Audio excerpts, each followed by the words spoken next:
Fail big. That's right. Fail big. Today's the beginning of the rest of your life, and it can be very frightening. It's a new world out there. It's a mean world out there, and you only live once. So do what you feel passionate about.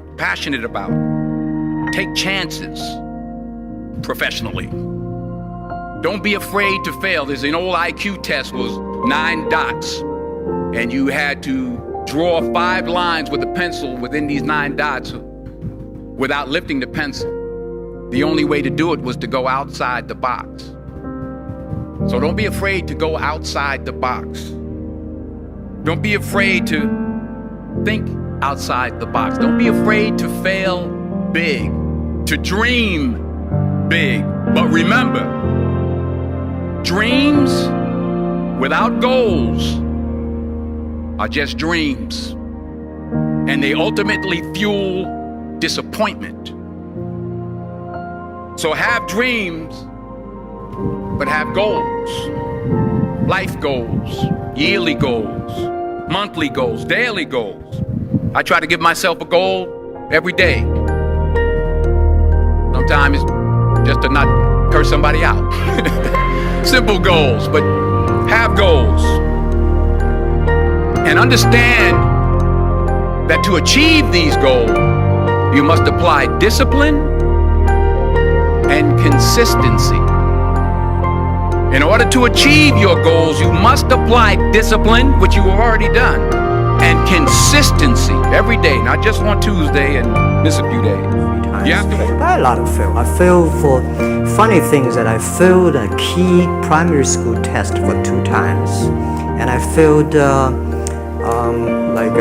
3 times for the middle schools, and you will never believe in Hangzhou, my city, there's only one middle school that lasts only 1 year. It was changed from primary school to middle school because our graduates of our school, no middle school accept us because we were too bad. Yeah. They would become a middle school. When I graduated from universities, and before for 3 years I tried to fill in the universities. So I applied jobs for 30 times, got rejected. I went for a police, they said, no, you're not good. I went to even the KFC. When KFC came to China, come to my city, 24 people went for the job. 23 people were accepted. I was the only one guy. And we went for police. 5 people, 4 of them accepted. I was the only guy that I received it. So to me, being turned down, rejected. Oh, by the way, I told you that I applied for Harvard for 10 times, rejected. I know I'll be rejected. I just want to say that. Yeah, sorry now. It's not over until I win.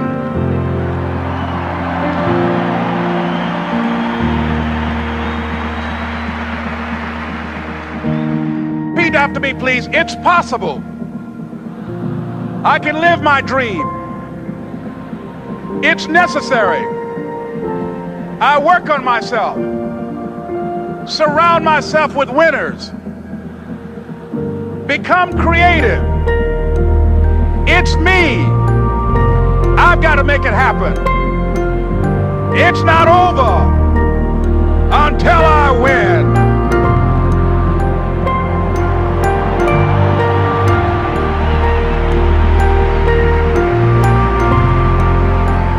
The next thing that's important to know, yes, it's possible that you can choose your future and direct the course of your life as you run toward your dream. It's necessary that you have goals, that you write those goals down, that you plan, that you think constantly of how you can begin to improve what it is that you're doing. If it's your presentations, if it's your recruiting skills, whatever that is, it's also necessary that you look for ways to always find a way to pull it out when everybody else thinks that you're defeated.